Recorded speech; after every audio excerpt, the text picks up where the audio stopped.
نیا بجٹ آئے گا. اس میں سے 2 ٹریلین تو کہہ رہے ہیں کہ عوام سے وصول کر لیا گیا پیٹرول کی مد میں. دیکھیں پیٹرول کا جو مزے کی بات یہ ہے وہ یہ ہے کہ آئی ایم ایف نے یہ کہا ہوا ہے کہ جو آپ کے لیویز ہوں گے وہ 40% ہوں گے.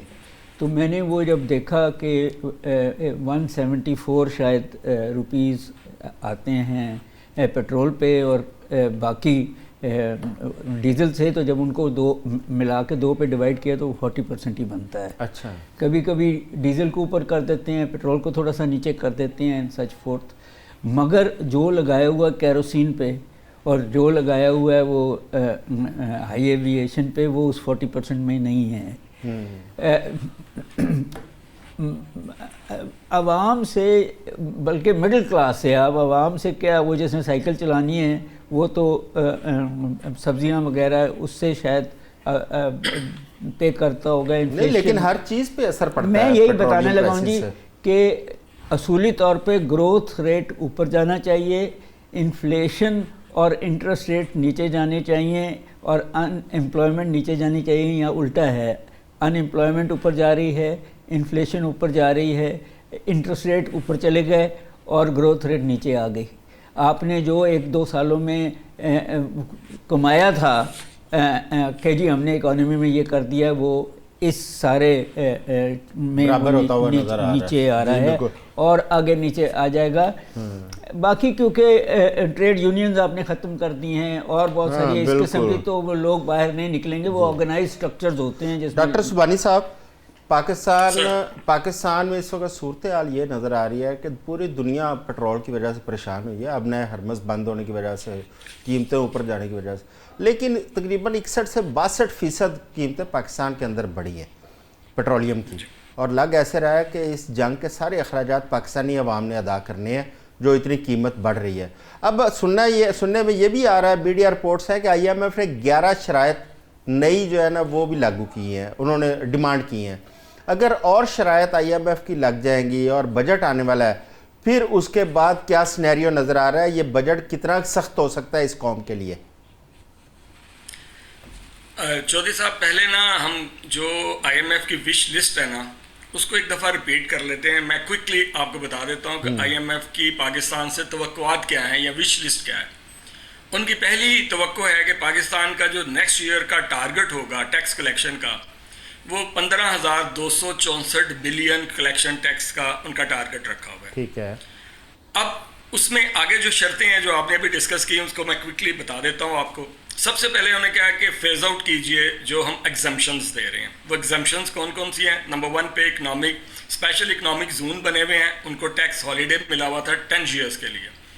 انہوں نے کہا کہ اس میں سے بہت سارے ایسے زون ہیں جو وہ ایکسپورٹ پروموشن نہیں کرتے, پروڈکشن کرتے ہیں, لوکلی کر رہے ہیں, ایکسپورٹ ہو نہیں رہی, ہم ان کو ٹیکس ریبیٹ دے رہے ہیں, لہٰذا ان کی ٹیکس کنسیشن ختم کی جائے.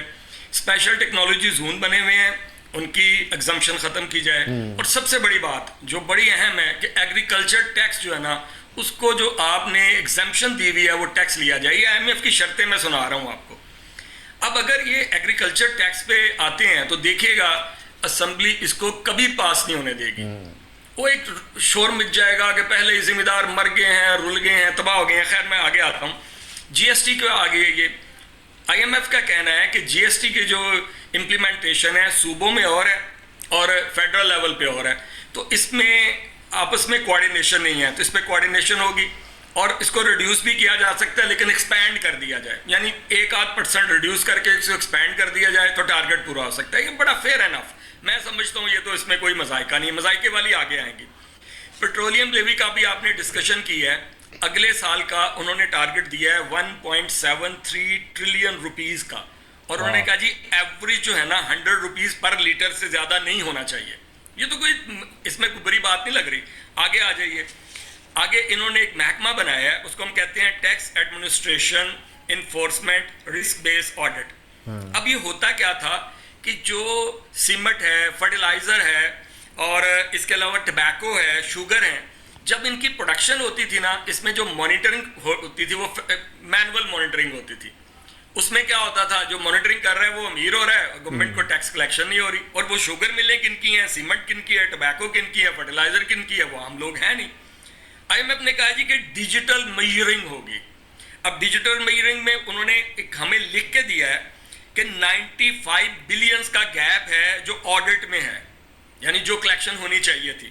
50 اس میں ایک ایگزامپل میں دے رہا ہوں, 50 بلین کا صرف انہوں نے کہا سیل ٹیکس کی کلیکشن نہیں ہو سکی ان چار سے. لہٰذا اب ڈیجیٹل میئرنگ ہوگی اور جون 2026 سے ایک سینٹرلائز آڈٹ سلیکشن آپریٹ ہو رہا ہے. اس میں سے کیا ہوگا, شوگر, سیمنٹ, ٹبیکو, فرٹیلائزر, ان کو مانیٹرنگ کر کے ان میں سے جتنا ٹیکس بنتا ہے اتنا ہی ٹیکس لیا جائے. یہ ان کی پرپوزلز ہیں اور میں اس سے 100% ایگری ہوں کہ یار یہ کیوں نہیں ٹیکس دے رہے. آگے ان کے اب آتے ہیں اس طرف جو ذرا ہمارے لیے سخت فیصلے ہیں, وہ ہے انرجی اور اس کی ہمارے جو ایکسپینڈیچر ہیں. انرجی پہ تو اس میں کوئی نہیں ہے. انہوں نے کہا جی گیس اور پاور پہ اگر سبسڈی ہے اور ہے اس کو ختم کیا جائے, اس کو منتھلی کوارٹرلی مانیٹر کیا جائے اور اس پہ فیول پہ جو مانیٹرنگ اس کو سبسڈی ہے ختم کی جائے. لیکن ایک اچھی بات اس کے آگے آتی ہے, انہوں نے کہا جی کہ گورنمنٹ جو ہے وہ ایکسپینڈیچر کیپ لگائے. اب یہ نہیں ہے وہ خرچ کرتے جا رہے ہیں, آپ مانگ تانگ کے خرچ کر رہے ہیں. جیسے فاروقی صاحب نے کہا, قیس صاحب نے کہا, اس کا عام آدمی سے کوئی لینا دینا نہیں ہے. آئی ایم نے کہا اس کے اوپر کیپ لگا دیجئے, اور اس کیپ کے بعد جو پیسے بچتے ہیں, اور انہوں نے کیا کہا کہاں خرچ کریں, ہیلتھ پہ اور ایجوکیشن پہ. اب اگر یہ بات مان لی جائے تو یہ کسی صورت میں مجھے نہیں نظر آ رہا کہ یہ پاکستان گورنمنٹ کے اگینسٹ ہے. اب ہوگا یہ کہ جو اچھا ایک اور بھی ہے لیکن اشرافیہ اور حکمرانوں کے تو اگینسٹ ہے نا. جی بالکل ایگزیکٹلی. اچھا ایک اور اس میں ہے, نیب کی ریفارمز کا ذکر کیا. اب اندازہ لگائیے, آئی ایم ایف کہہ رہا ہے کہ نیب کے جو آپ بڑے بڑے عہدوں پہ لوگ لگاتے ہیں وہ لائکنگ ڈس لائکنگ کی بنیاد پہ لگاتے ہیں, وہ ٹرانسپیرنسی کی بنیاد پہ نہیں لگاتے. لہٰذا جب ان کے کیس جاتے ہیں یا کسی کو اندر کرنا ہوتا ہے, آپ اس کو کہہ دیتے ہیں اس کو جناب اندر رکھو, اس کو فارغ کر دو. اسی طرح پروکیورمنٹ, جو سرکاری پروکیورمنٹ ہے, انہوں نے کہا اس کو کوئی پریفرنس نہیں ہونی چاہیے. جو پرائیویٹ سیکٹر کی پروکیورمنٹ کا پروسیس ہے اس کو 100% اس کو فالو. اچھا ڈاکٹر صاحب ہمارے پاس ٹائم تھوڑا ہے, میں صرف یہ چاہوں گا ایک تو سیدھا ایک جملے میں بتائیے, کیا یہ بجٹ سخت ہوگا؟ دوسرا, کیا معیشت کی بہتری کے کوئی انڈیکیٹر نظر آ رہے ہیں آپ کو؟ اچھا مجھے بڑی انٹرسٹنگ فاروقی صاحب نے ایک فکرہ بولا کہ جب بھی ہم پہ مشکل وقت آتا نا, ہم کوئی نہ کوئی بہانہ لگا کے اس کے پیچھے چھپ جاتے ہیں. اب ہمارے پاس بہانہ ہے جی کہ وہ ایران اور امریکہ کی وار ہو رہی ہے, لہٰذا ہم نے عوام سے پیسے کلیکٹ کرنے ہیں. دیکھیں مشکل وقت کا طریقہ یہی ہے جو ڈاکٹر قیس اسلم صاحب نے, میں ان کا شاگرد ہوں, مجھے سمجھایا کہ بھائی دیکھیں اگر آپ کے ایکسپینڈیچر بڑھ رہے ہیں اس کا طریقہ واویلا ہے ایک طریقہ. دوسرا طریقہ آپ اپنی انکم انکریز کیجئے. آئی ایم ایف ہمیں یہی سبق دے رہا ہے, او بھائی اپنی انکم انکریز کیجئے. اب انکم جیسے کہ ڈاکٹر صاحب نے کہا کہ اگر غریبوں سے پیسے لینے ہیں تو پھر تو انکم انکریز ٹھیک ہو گیا. ڈاکٹر صاحب اشرفیہ سے پیسے لینے ہیں تو پھر ہی انکم انکریز ہو سکتی ہے. ٹائم کی قلت ہے. فاروقی صاحب جی یہ انکم جنریٹ کرنے کی بات کر رہے ہیں ڈاکٹر صاحب, ہماری انڈسٹری بہت زیادہ اس وقت کمزور ہو گئی ہے, بند ہو رہی ہے. ہماری زراعت بھی ہم نے پچھلے 2 سال کے اندر بہت زیادہ اس کے اندر کمزوری دیکھی.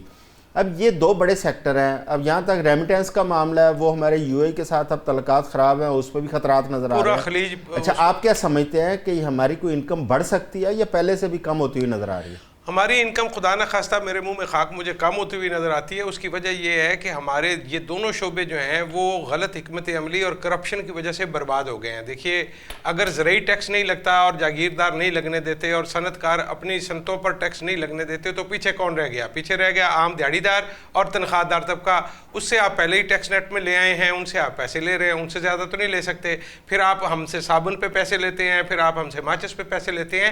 دیکھیے جب تک عوام کا نمائندہ جو کہ پارلیمنٹ میں کھڑے ہو کے بات نہیں کرے گا اور ہم اپنی معیشت کی ترجیحات کو درست نہیں کریں گے, ایکچول ہم کام کریں کہ ہم اپنی زرعی گروتھ کو بڑھائیں, ان پیداواروں پر کام کریں جن کو ہم باہر بھیج سکتے ہیں, جس سے ہم فائدہ کما سکتے ہیں.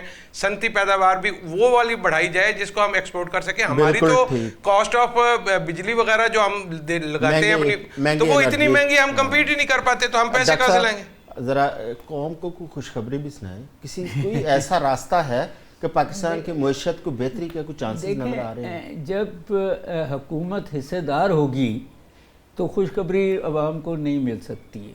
یہ جب تک ایکسپینڈیچرز, اور یہ صحیح کہہ رہے ہیں کہ ہیلتھ اور ایجوکیشن پہ ماڈرن سکلز پہ انڈسٹری کی کاسٹ آف ڈوئنگ بزنس نیچے آنی چاہیے. یہ بہت ضروری ہے کہ آپ نئی انڈسٹری جو چھوٹے انڈسٹریل یونٹس ہیں ان کو ایک خاص زوننگ کر کے ٹیکس فری کریے, تاکہ ایکسپورٹیبل انسینٹیوز لگائیے, شرط لگائیے کہ 2 یا 3 ہر نیا انٹرپرائز جو ہے ملازم رکھے گا تاکہ ان کو انکم مل سکے اینڈ سچ فورتھ. جب تک آپ یہ بیوروکریسی سے اور پارلیمنٹیرینز کے تھرو یہ چلانا, میں چاہتا ہوں کہ آخری منٹ میں سبحانی صاحب کا بھی ایک ٹیک لوں. سبحانی صاحب, پیٹرولیم پرائسز کہاں پہ جاتی ہوئی دیکھ رہے ہیں آپ؟ کیونکہ اگر یہ سکوت رہا اس جنگ کے اندر تو آپ کو کیا نظر آ رہا ہے؟ یہ پیٹرولیم پرائزز تو ڈیکریز ہو جائیں گی. وہ خوشخبری والی میں آپ کو ایک بات سنانا چاہ رہا تھا کہ خوشخبری کے 4 پوائنٹ ہیں, لیکن میں صرف ایک ڈسکس کروں گا کہ ٹائم بڑا شارٹ ہے. جی جی. ہماری ٹوٹل ایکسپورٹ ہے $30 بلین, $30 بلین کی, اور اس 30 بلین میں $3.5 بلین آئی ٹی ایکسپورٹ ہے, اور ہمارے ہمسایہ ملک کی آئی ٹی ایکسپورٹ ہے $350 بلین. اس کا مطلب ہے ایک بہت بڑی مارکیٹ ہے جس پہ ہم گریب کر سکتے ہیں, آئی ٹی ایکسپورٹ کر سکتے ہیں. ہمارے نوجوان بہت زیادہ تعداد میں ہیں, ان کو آئی ٹی ایکسپرٹ کیجئے, یہاں سے آئی ٹی زون بنائیے, ان کے ساتھ لائزون کیجئے. ہمارے اس وقت امریکہ سے آئی ٹی ایل تعلقات ہیں, تو بھائی ہم ان سے ان کے امداد سبحانی صاحب معذرت کے ساتھ, لیکن ہم تو فائر وال لگاتے ہیں. میں صرف 3.5 سے 7 بلین تک لے جائیے نا, تو آپ کے اگلے 5 سالوں میں قرضے اتارنے کی گارنٹی دیتا ہوں. میرے پاس روڈ میپ ہے. فروقی صاحب نے پوائنٹ آؤٹ کر دیا. آپ کی سادگی پہ میں بھی حیران ہوں. ایک جانب ہم فائر وال لگا رہے ہیں, دوسری جانب ہم انٹرنیٹ کی سپیڈ کو سلو کر رہے ہیں, تیسری جانب کبھی ویل مچھلی ہماری فائبر آپٹکس نیٹ میں لا رہے ہیں ہم فری لانس جو کر رہے ہیں. اور یہ ہے کہ جو آئی ٹی کے اندر لوگ کام کر رہے تھے ان کی بھی جو سروسز تھیں, جو جابس تھیں, وہ بھی سلو انٹرنیٹ کی وجہ سے ختم ہوتی ہوئی نظر آ رہی ہیں. تو ڈاکٹر سبحانی صاحب آپ کا بھی بہت شکریہ, ڈاکٹر قیس صاحب آپ کا بھی بہت شکریہ, شہزاد فروقی صاحب آپ کا بھی بہت شکریہ. ٹائم کی قلت تھی, ورنہ ہم پاکستان کی اکانومی کے اوپر مزید تفصیل کے اوپر بات کرتے ہیں, کیونکہ بجٹ بھی آنے والا ہے اور ہر طرف معاشی سختیاں ہی سختیاں نظر آ رہی ہیں. اگلے ہفتے بجٹ کے آمد ہوگی اور انشاءاللہ تازہ ترین اپڈیٹس کے ساتھ آپ کے پاس حاضر ہوں گے. اپنا خیال رکھیے گا. اللہ حافظ.